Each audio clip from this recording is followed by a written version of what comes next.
What's going on, everybody? So, I'm going to talk about how getting rejected by the herd can be a major positive and how it's been a just monumentally important and positive force in my life. And I'll share my story and just share how I think about going through that process with the hopes that it'll help you if you've gone through or if you're going through something similar. So I previously wrote about this a bit in a post that I did about battling and beating depression during my middle school and high school years. But the quick story in a nutshell is I took ADHD medicine during my middle school years. It killed my personality. And because of that, it caused me to really lose all of my friends. And then I spent most of my high school years somewhat solo and isolated or just with small groups of friends. But I lost my identity and it broke me. And through that process, I got kicked out of the herd per se of the school years and I became a bit of a lone wolf. And at that time, the only thing I wanted in life was to be just accepted by others and to be liked by others. And I just want to be part of the pack. You know, high schools, I went to a school with 150 kids, 125 kids per grade.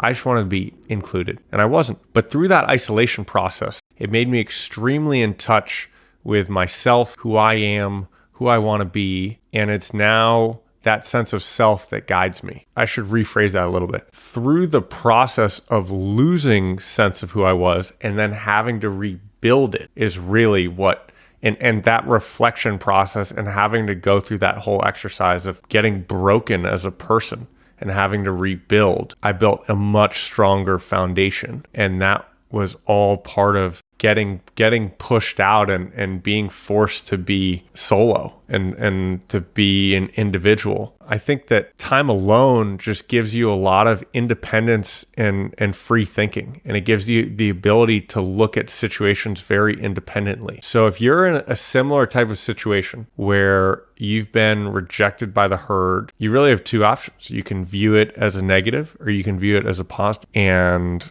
obviously viewing things in a positive light makes life better, but it's also not that simple. And I recognize that in the moment when you're caught up in something, there are a lot of things that suck. And you know that at the end of it, it's going to, it may help you and it's going to ultimately be good, but that doesn't make the short term any less painful. But on a macro level, understanding that all things good and bad are part of the journey and end up being positive is a key learning. But yeah, I just think that if you're pushed out of the herd and you're forced to spend however much time it is solo, embrace that and take advantage of it, because it's a unique opportunity to really reflect on who you are and just to study humans and watch people and understand the way people think and the way people operate. And I think as someone who's just spent a lot of time solo, I really value that. And it all stems from that experience. Like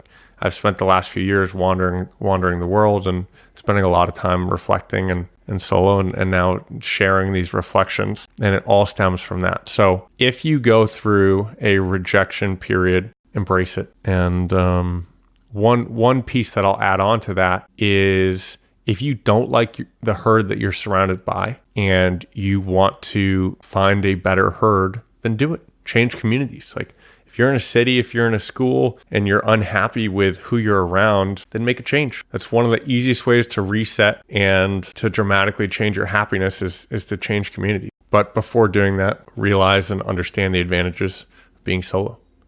Hope this is helpful. Thanks for watching.